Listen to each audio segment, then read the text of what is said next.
Avez-vous déjà eu l'impression d'être un spectateur dans l'histoire de votre propre vie, observant depuis les marges pendant que d'autres brillent sur la scène principale? Je voudrais partager avec vous une réflexion basée sur les principes du stoïcisme, une philosophie qui nous enseigne l'art de la résilience et de la connaissance de soi en temps d'adversité. Au cours de mon parcours, j'ai vu comment beaucoup de personnes, peut-être vous y compris, ont eu des difficultés à s'intégrer et à s'épanouir dans des environnements nouveaux ou complexes. J'ai été témoin des larmes cachées dans la solitude d'une salle de bain et j'ai ressenti la frustration de ne pas me sentir partie prenante de quelque chose de plus significatif. Mais il y a une bonne nouvelle. Tout comme j'ai aidé beaucoup de gens à trouver leur place et à être valorisés, je suis ici pour vous soutenir, où que vous soyez dans le monde. Je vous invite à prendre un papier et un crayon et à vous préparer à noter quelques stratégies efficaces qui non seulement vous aideront à vous intégrer, mais vous rendront indispensables aux yeux des autres. Sans plus tarder, explorons ces techniques transformatrices qui vous permettront de naviguer dans n'importe quelle tempête et de vous ancrer en toute sécurité dans n'importe quel port. Numéro 1. Permettez à l'autre personne de prendre l'initiative dans la communication. Les êtres humains ont tendance à valoriser davantage ce qui n'est pas toujours à portée de main.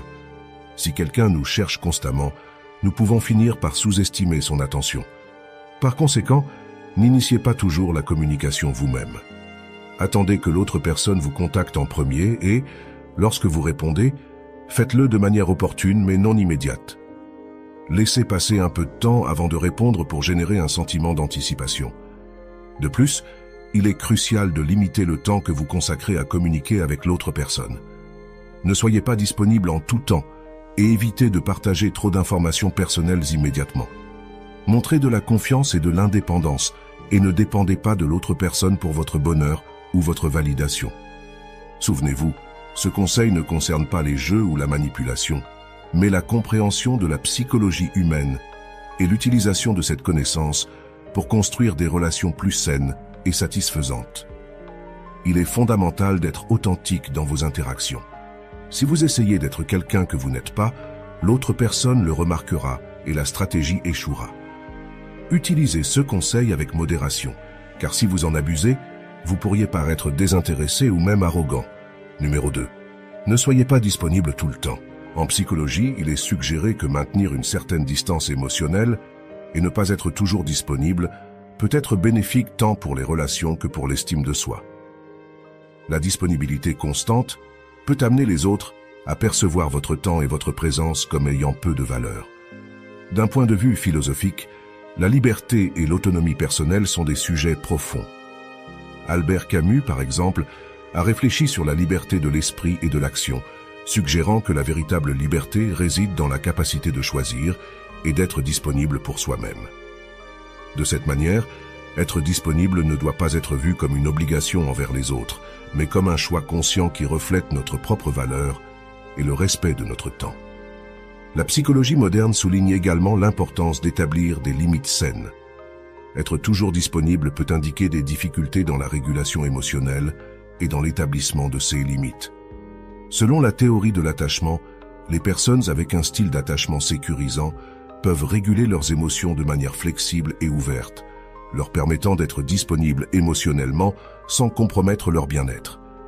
Il est crucial d'équilibrer la disponibilité sans sacrifier notre capacité à prendre soin de nous-mêmes et de nos propres besoins.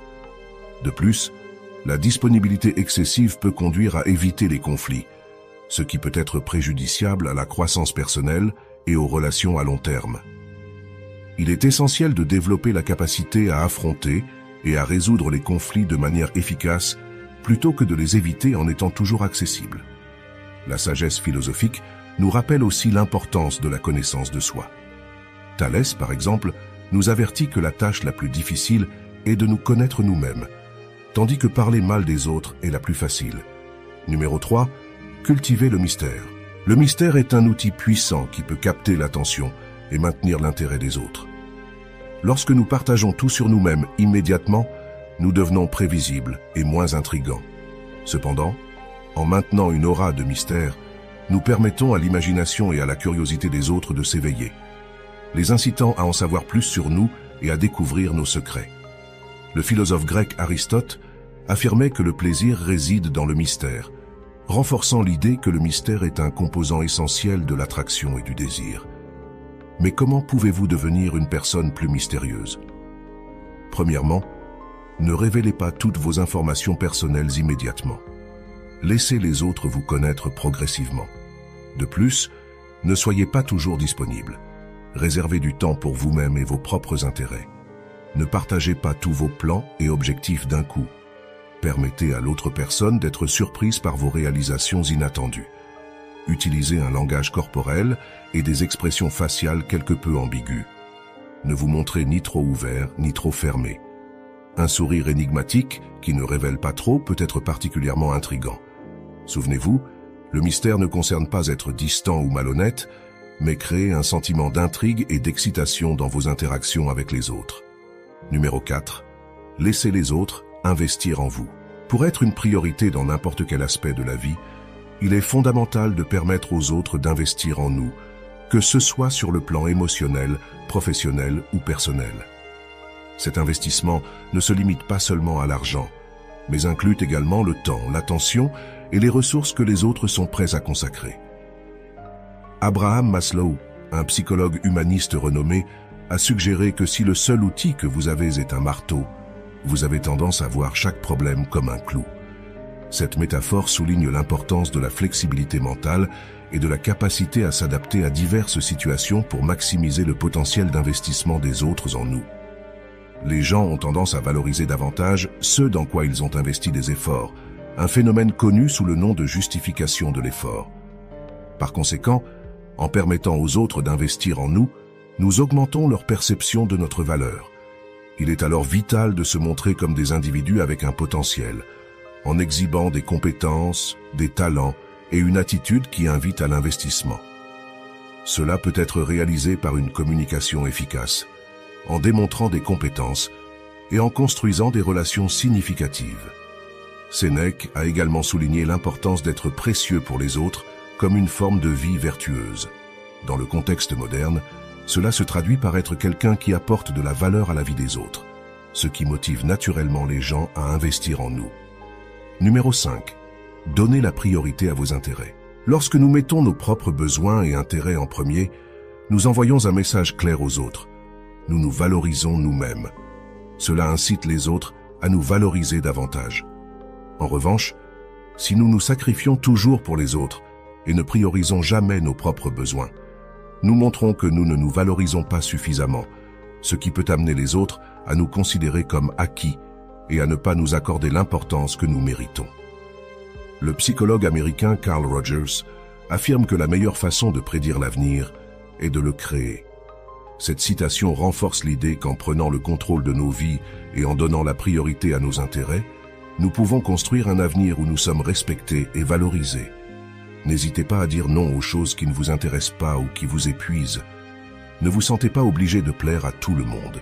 Établir des limites saines dans vos relations montre que vous êtes une personne avec un autocontrôle. Prioriser vos intérêts ne consiste pas à être égoïste, mais à prendre soin de vous-même pour être la meilleure version possible de vous-même. Numéro 6. Ne faites pas des autres le centre de votre vie. Dans la quête de relations équilibrées et saines, il est crucial d'éviter que les autres deviennent le pivot central de notre existence. Cela peut mener à la dépendance émotionnelle, ce qui diminue souvent notre estime de soi et notre bien-être personnel. Carl Rogers a dit que la curieuse paradoxe est que lorsque je m'accepte moi-même, je peux changer. Cela suggère que la connaissance de soi et l'acceptation de soi sont essentielles tant pour le développement personnel que pour les relations avec les autres. Thalès, un philosophe de l'Antiquité, nous rappelle aussi l'importance de nous connaître nous-mêmes avant de dépendre des autres ou de les juger, avec sa réflexion. La chose la plus difficile dans la vie est de se connaître soi-même. Aristote, quant à lui, disait que le but ultime de la vie humaine est l'eudémonia, souvent traduit par le bonheur ou la réalisation personnelle. Cela implique de vivre en accord avec nos valeurs et notre propre nature, plutôt que de dépendre des autres pour notre sens du but et de la satisfaction. En philosophie existentielle, Jean-Paul Sartre a souligné que nous sommes condamnés à être libres, ce qui signifie que nous avons la responsabilité de créer nos propres significations et valeurs dans la vie. Ainsi, Ne pas faire des autres le centre de notre existence est un moyen d'exercer notre liberté et de prendre en charge notre propre destinée. Numéro 7. Utilisez la stratégie des faveurs graduelles. Pour renforcer les liens et gagner l'estime des autres, une technique efficace consiste à demander de petites faveurs avant de passer à des demandes plus importantes. Cette approche, enracinée dans le phénomène psychologique connu sous le nom de « pied dans la porte », repose sur l'idée que les individus qui consentent à rendre de petites faveurs sont plus enclins à accepter des demandes plus importantes par la suite. Benjamin Franklin utilisait cette technique pour gagner des alliés et renforcer ses relations. Il demandait d'abord de petits services, tels que prêter un livre, ceux qui créaient une obligation implicite et renforçaient le lien entre lui et l'autre personne. Cette méthode fonctionne parce qu'en aidant quelqu'un, nous commençons à nous voir comme une personne généreuse et aimable, ce qui nous incite à continuer à être utile.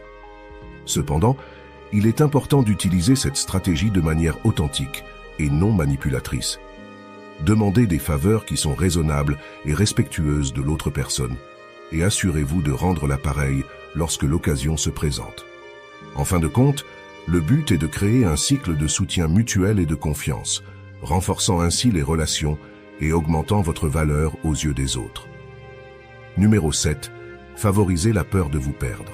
La peur de perdre quelque chose de précieux est une motivation puissante chez les êtres humains. Lorsque nous sentons que nous pouvons perdre quelque chose d'important, nous avons tendance à agir pour l'éviter. Cela est dû à notre nature aversive à la perte. Nous valorisons davantage ce que nous avons lorsque nous croyons que cela pourrait disparaître. Jean-Paul Sartre, philosophe existentialiste, disait que l'homme est condamné à être libre, ce qui signifie que nous sommes responsables de nos actions et de nos choix. Nous pouvons utiliser cette liberté pour influencer la manière dont les autres nous perçoivent et nous valorisent. Comment pouvez-vous faire en sorte que quelqu'un ait peur de vous perdre? D'abord, ne soyez pas disponible tout le temps. Consacrez du temps à vos propres intérêts et activités. Ensuite, ne révélez pas toutes vos informations personnelles immédiatement. Laissez l'autre personne vous découvrir peu à peu. Troisièmement, montrez de la confiance et de l'indépendance. Ne dépendez pas de l'autre personne pour votre bonheur ou votre validation. Quatrièmement, flirtez légèrement avec d'autres personnes. Cela peut provoquer de la jalousie et faire que l'autre personne vous valorise davantage. Cinquièmement, rappelez à l'autre personne ce qu'elle pourrait perdre si vous n'étiez plus dans sa vie. Parlez de vos qualités positives et des bonnes choses que vous apportez. Utiliser la peur de vous perdre ne consiste pas à manipuler ou contrôler l'autre personne. Il s'agit de créer un sentiment d'urgence qui motive l'autre personne à vous apprécier et à faire des efforts pour vous garder dans sa vie. Il est crucial d'être sincère et authentique dans vos interactions. Si vous essayez d'être quelqu'un que vous n'êtes pas, l'autre personne le remarquera et la stratégie échouera. Appliquez ce conseil avec modération, car un usage excessif peut vous faire paraître insécurisé ou nécessiteux. Numéro 8. Cultivez votre propre bonheur. Le bonheur n'est pas quelque chose qui arrive simplement. C'est quelque chose que nous pouvons cultiver par des pratiques quotidiennes comme la gratitude, la pleine conscience et la création de connexions sociales significatives. Par exemple, tenir un journal de gratitude vous aide à vous concentrer sur le positif de votre vie, tandis que la pratique de la pleine conscience vous permet de vivre le présent de manière plus consciente et plus complète. De plus, établir et maintenir des relations interpersonnelles solides contribue à un sentiment de bien-être et de satisfaction. Des philosophes comme Aristote ont réfléchi au bonheur, le considérant comme le but ultime de l'existence humaine, atteignable par la vertu et la contemplation. Aristote disait que le bonheur consiste à unir sagement la vertu, la contemplation et les biens extérieurs. Quant à Carl Rogers, psychologue, il a mis l'accent sur l'importance de l'auto-acceptation comme étape cruciale pour le changement et l'amélioration personnelle. Rogers affirmait que la curieuse paradoxe est que lorsque je m'accepte tel que je suis, je peux changer. Cette perspective nous enseigne que le bonheur n'est pas un état passif, mais le résultat actif de nos actions et attitudes. Il est fondamental de se rappeler que le bonheur est un processus dynamique et que chaque individu a le pouvoir d'influencer sa propre expérience de vie. En intégrant ces pratiques et réflexions dans votre vie quotidienne, vous pouvez construire une base solide pour votre bonheur personnel, ce qui vous permettra d'être une priorité sur votre propre chemin vers le bien-être. En priorisant votre bonheur, non seulement vous paraîtrez plus attractif grâce à votre indépendance, mais vous serez également perçu comme un modèle à suivre, capable de trouver le bonheur par vos propres moyens. Numéro 9. Pratiquez la générosité. La générosité se manifeste lorsque nous partageons nos ressources, qu'elles soient matérielles ou immatérielles, avec ceux qui nous entourent. Cet acte noble nous procure non seulement une profonde satisfaction personnelle et un plus grand sentiment de bonheur, mais nous rend également plus attractifs aux yeux des autres. Sénèque, le célèbre philosophe, a exprimé que la véritable pauvreté ne réside pas dans le manque de possession, mais dans l'excès de désir. Donner désintéressement, offrir ce que nous avons et tendre la main à ceux qui en ont besoin sont les piliers de la générosité. Cet acte altruiste enrichit non seulement ceux qui reçoivent, mais renforce également le bien-être émotionnel de celui qui donne, élevant son estime de soi, sa confiance, sa gratitude et sa joie.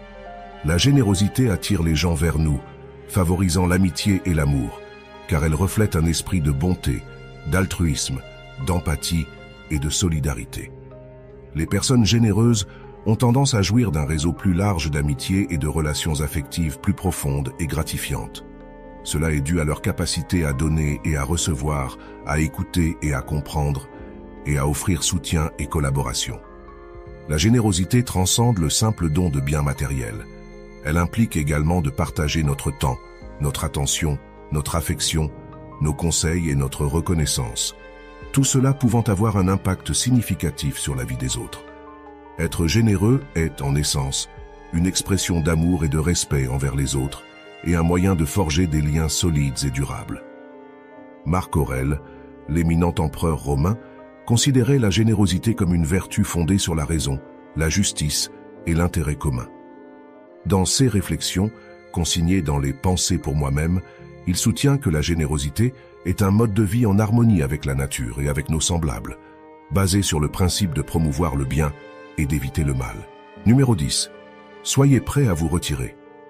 Dans le jeu complexe de la vie et des interactions humaines, la capacité de s'éloigner peut être un outil psychologique puissant. Ce concept, connu sous le nom de principe de rareté, suggère que les gens ont tendance à valoriser davantage ce qu'ils perçoivent comme limité ou difficile à obtenir. Arthur Schopenhauer disait que le vent diminue les passions médiocres et attise les grandes, tout comme il éteint les bougies et avive les feux. Cependant, il ne s'agit pas de manipuler ou de jouer avec la psychologie des autres, mais de prendre conscience de soi. Pourquoi cherchons-nous à ce que quelqu'un nous priorise? Qu'espérons-nous obtenir que nous ne puissions pas nous donner à nous-mêmes? Montrer la disposition à se retirer peut démontrer que nous valorisons notre temps et notre présence, ce qui peut amener les autres à nous valoriser davantage. Mais il ne s'agit pas de quémander de l'attention. Cette stratégie vise à ce que vous soyez une personne indépendante, qui n'a pas besoin de la validation des autres pour trouver le bonheur. Vous n'avez besoin que de vous-même pour cela. Par conséquent, cette tactique est une invitation à vous retirer sans attachement ni regret. C'est pour votre propre bien, pour ne pas paraître désespéré, pour vous donner votre place et ne pas gaspiller votre énergie sur ceux qui ne la valorisent pas. Concentrez ces mêmes efforts à rechercher votre propre bonheur sans dépendre de quelqu'un d'autre. Trouver l'équilibre entre l'indépendance et les connexions significatives est essentiel pour nos relations. Il ne s'agit pas de se forcer à plaire à tout le monde. Nous ne sommes pas une monnaie d'or pour plaire à tous. Soyez authentique et travaillez sur votre croissance personnelle quotidiennement. Cela suffit. La meilleure façon d'être une priorité pour les autres est d'abord d'être une priorité pour soi-même. Prenez soin de votre santé physique et mentale, cultivez vos passions et vos objectifs, et entourez-vous de personnes qui vous valorisent et vous apportent de la positivité. Lorsque vous vous aimez vous-même, vous devenez plus attractif pour les autres et plus capable d'établir des relations saines et significatives. De plus, il est essentiel d'être un bon auditeur. Les gens apprécient ceux qui les écoutent avec attention et compréhension.